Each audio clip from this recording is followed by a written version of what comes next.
Grace Auburn family, welcome once again back to the Grace Auburn podcast. My name is Lee, and today I'm joined by my good brother and our lead pastor, Matt Dean. Matt, welcome back to the podcast. It's a gift to be back. In so many ways, it's a gift to be back, right? The last 13 weeks, I've looked forward to this conversation, and really this being maybe just a public version of many conversations that you and I have had over the last several weeks. Even just before we hit record on this podcast, we talked about just how much of a gift our elders are and how much of a gift their foresight has been. And really, in the timing of the Lord, to have gifted you a sabbatical, 12 weeks of intentional set-aside time for you and your family to rest and to recharge and to think proactively, Lord, would you prepare us for the next 7 years? How that came right on the front edge of us moving into our new space at Skyway Drive, and how God in his kindness put all that together. I'd love to, in so many ways, probably have multiple of these conversations. And your sermon on Sunday, which we'll link to in the show notes, if you were not here on Sunday, if you're traveling into the summer and you did not get to listen to Matt's first sermon back with us after his sabbatical, I highly recommend you do that because we may reference that at some point over the course of this conversation. That was a part of what I think you would say and want to say to everyone here at Grace Auburn Church. But let's pretend for a moment you and I are having coffee with a brother, and he's like, man, just tell me how it was. And I think that's been much of our conversations. Tell me, what are you excited about? Tell me what the Lord did. Tell me how your marriage is better. Tell me how you and your children are better. It could go so many ways, right? And you don't know going into any season of rest, whether it's a week or 12, what the Lord's going to do. But you did go into it hopeful. Yeah. And you did go into it asking the Lord to do fill in the blank, right? So for the members of Grace Auburn, I'd love for you just to share, what did God do? How did he meet you? Where did he take you? Yeah, well, to back up a little bit, I remember when the sabbatical was scheduled, sometime before it became an actual plan, and to myself, and in an elders meeting, I did ask the question, is this the best timing, knowing that Skyway was around the corner, and in their wisdom, the point is there's never great timing, but this is the time that we want for you. And I think there are moments where we can say as people, gosh, I need some rest. And then there are other moments where you are asked to rest. And in that situation, I really found myself being asked to rest, not because I was burned out, but because with a vision for the future and the importance of leading well in this next season, it would be important that I go into leading at Skyway from a place of fullness and a place of rest. And so I think on the front end, as I think about the members of our church, rest is a choice. Yeah. And when I think about Isaiah 30, it says this, and repentance and rest is your salvation, and quietness and trust is your strength. But the rebuke is, but you would have none of it. Ugh. And so as we entered into sabbatical, I was reading in Isaiah 30, and I did not want to be the person of whom it was said, you would have none of it. Yeah. And so I wanted rest. I was asked to rest for the sake of our future longevity, and that is what we endeavored to do. Yeah. Did you accomplish that? Did it happen? It did, but not in the way that people might assume. Okay. All right. So I think in terms of rest, really the most rest I received was the freedom of a temporary release from the weight of leading our church. That's good. And to be clear, I love this church. Right. I love our staff team. I love our elder team. I love this congregation. So when I say a release from the burden, it's not a burden that I bemoan or resent. It's a burden that I gladly bear. Yeah. But it is a burden. Yeah. No doubt. And in that rest, the burden was displaced to our staff team. Mm-hmm. And they did a phenomenal job. You did a phenomenal job of stewarding the leadership responsibility well. And so if there's anything that I rested in, it was a freedom to not feel the weight of leading this congregation. But as a husband and as a father, in many ways, I worked harder than ever to serve my family. And that filled me with a lot of joy. Yeah. All right. So I think your expectations were good and right, and in some ways, kind of the guinea pig for especially you and I, right? Right? Neither of us have ever done that. No. I think you said on Sunday after 27 years. Is that right? 25 Yes, years? 25. 25 years of full-time pouring out, finally given the gift and in some ways requirement of your elders. Again, not because of burnout, but because of future, because of where we hope to be going. Mm-hmm. Let's jump into the sabbatical itself. Obviously, your leaving to go somewhere was a little bit delayed because of the adoption of your newest son. We praise God for that and for him. Let's talk about some of those specific things, though, when you were finally able to turn it off. Yeah.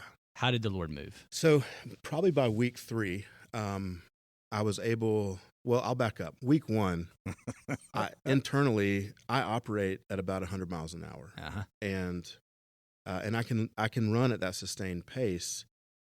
But I think, in humility, I don't know that I prepared well for that first week, just because I was coming off of the heels of 7 years of really working hard and loving working hard. And I think that first week, it hit me in so many ways how much I love my job and how much, not in an idolatrous way, but just it's a gift to be able to do this. Yeah. And so I think when I went from full speed to 0, I really missed our team. I really missed the interactions. I really missed what happens on Sunday mornings. And it felt like in some ways I hit a brick wall in the sense of like, oh gosh, what? Yeah. I know we're going to California in 5 weeks, but in the meantime, right. What do I do? And so that first couple of weeks was really hard. It did help us to go to the beach. I find that the being at the beach and seeing the waves and the ocean, that is very restorative to my soul.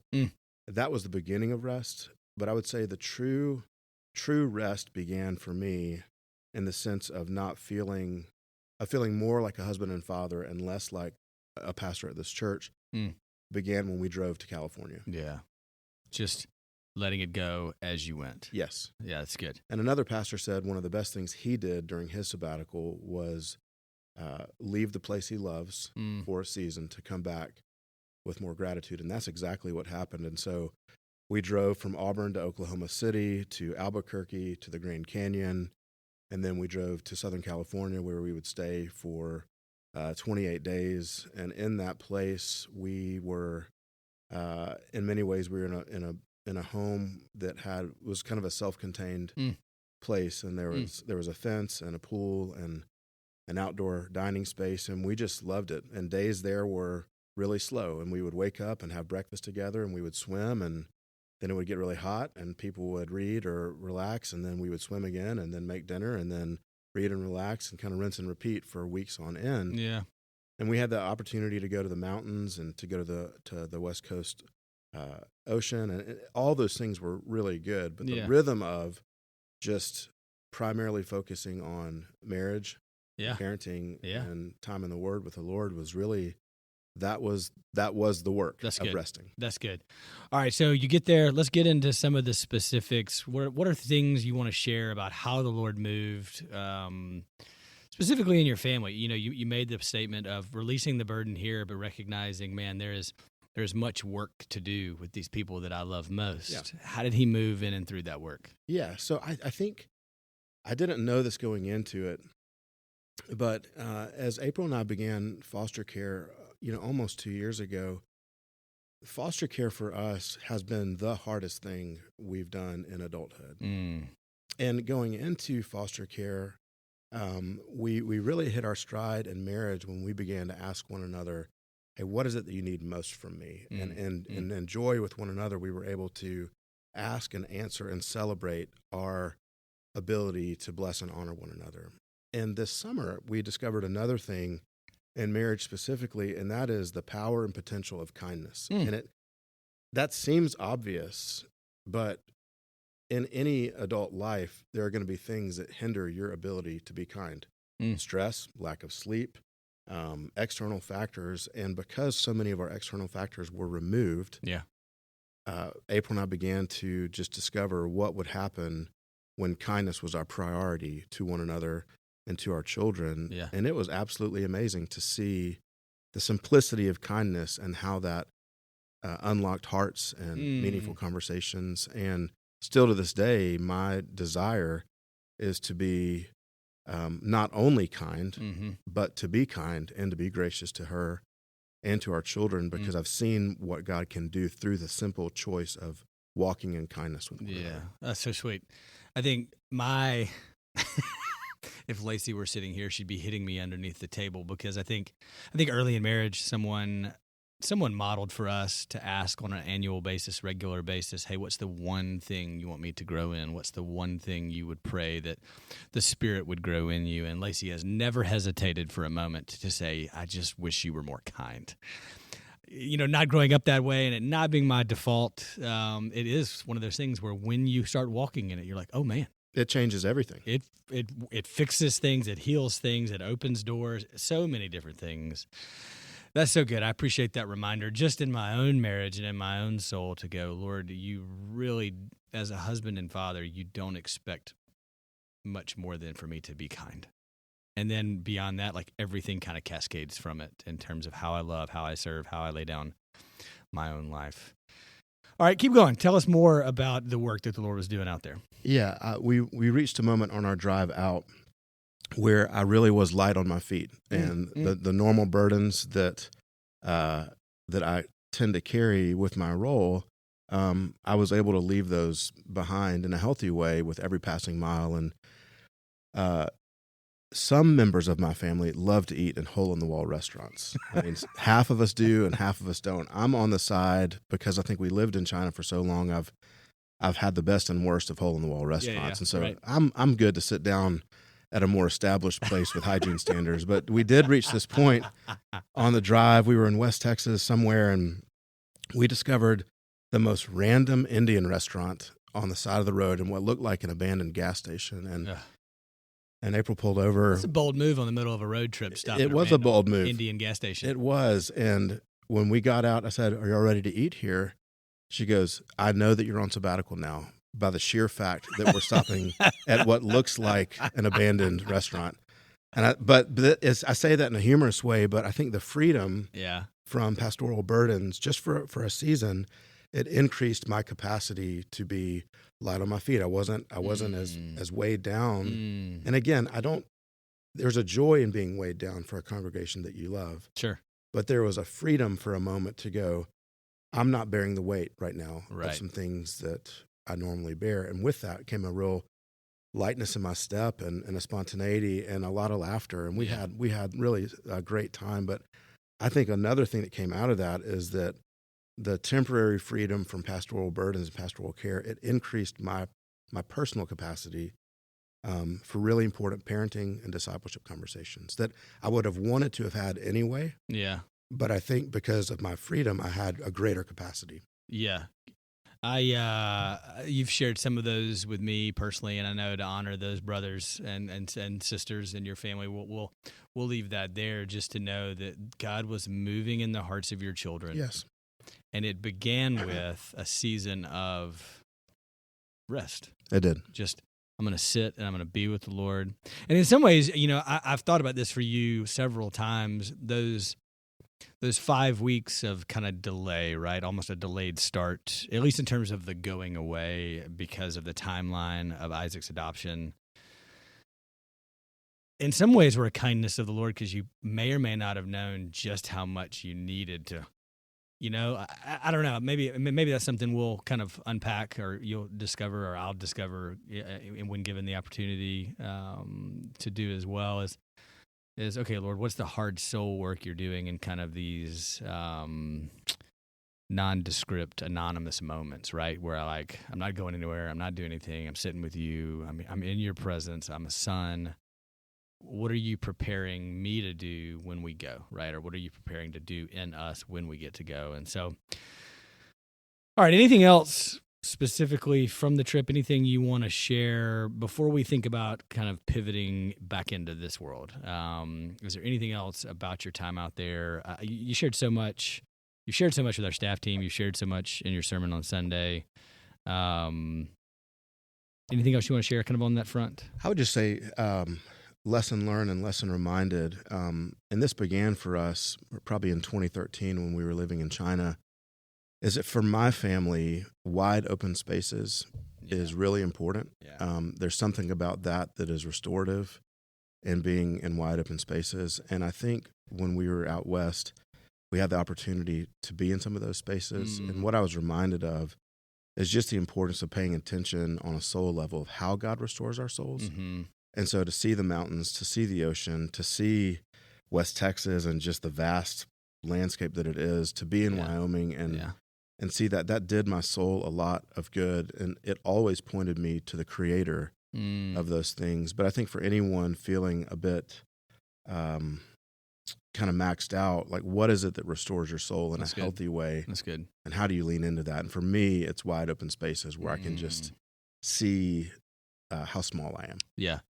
One of my favorite related, they don't intend it this way, but it's how I feel like the Lord has spoken to me through this as a West Texas country band called the Panhandlers.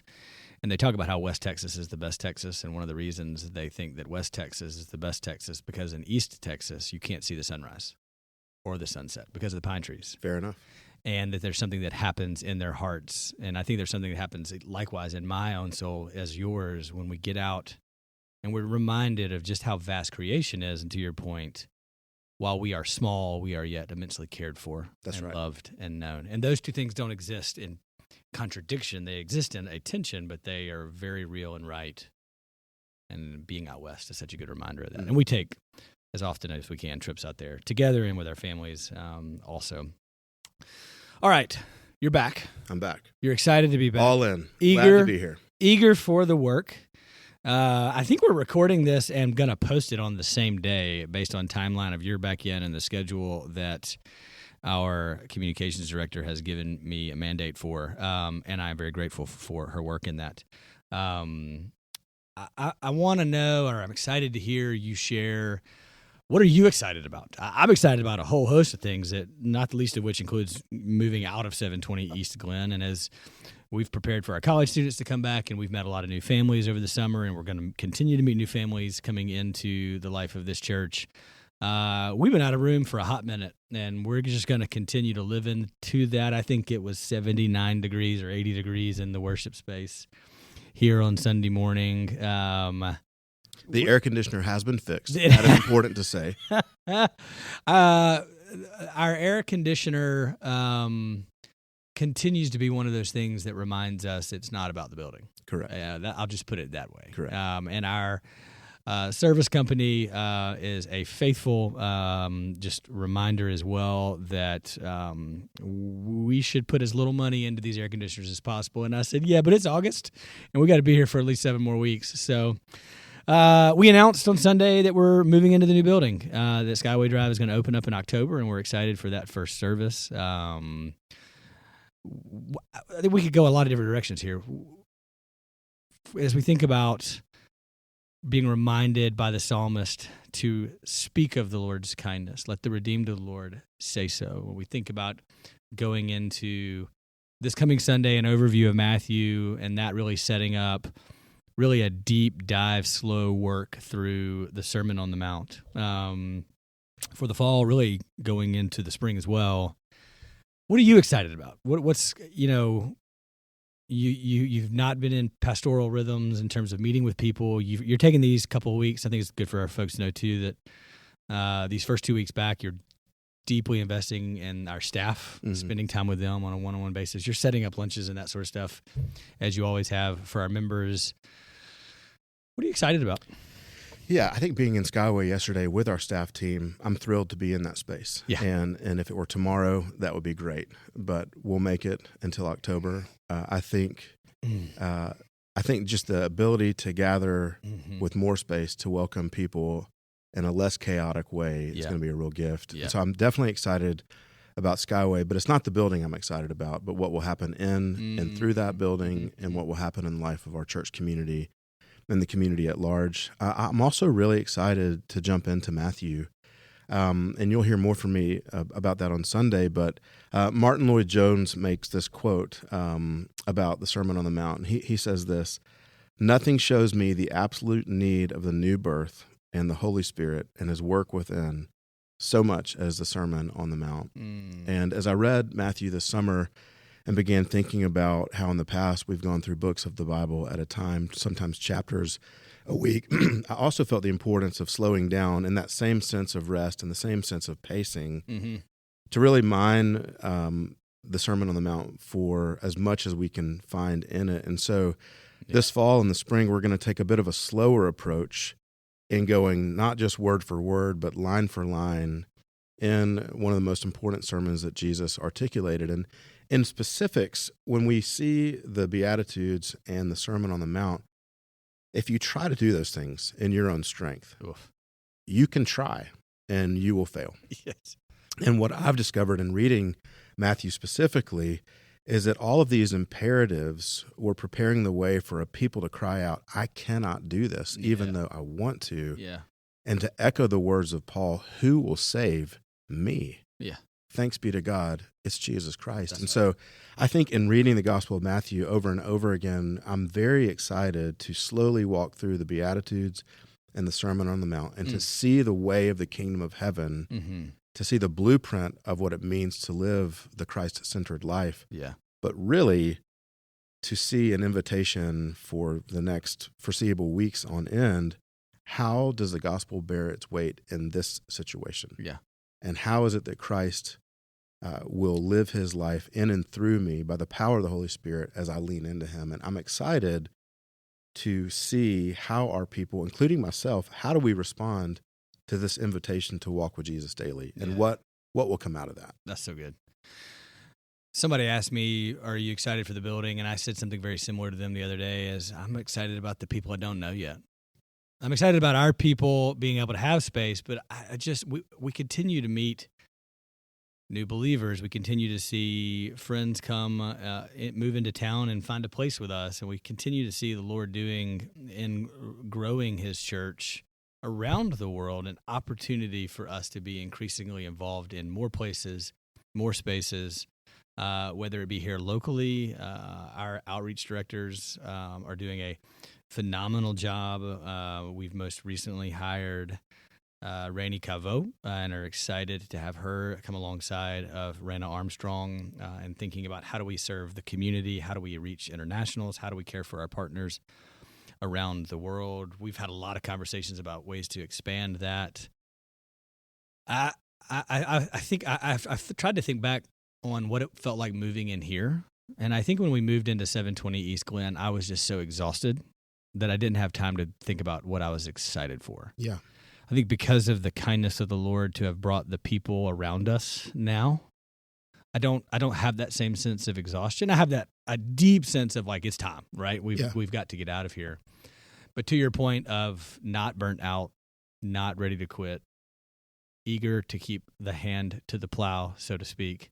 I'm so excited for all that the Lord's doing. I'm excited for what he's doing in our homes and what he's doing in our friendships and what he's doing on our staff team, what he's doing amongst our members and all of the folks who are not yet members, and how we can come alongside of them and walk with them.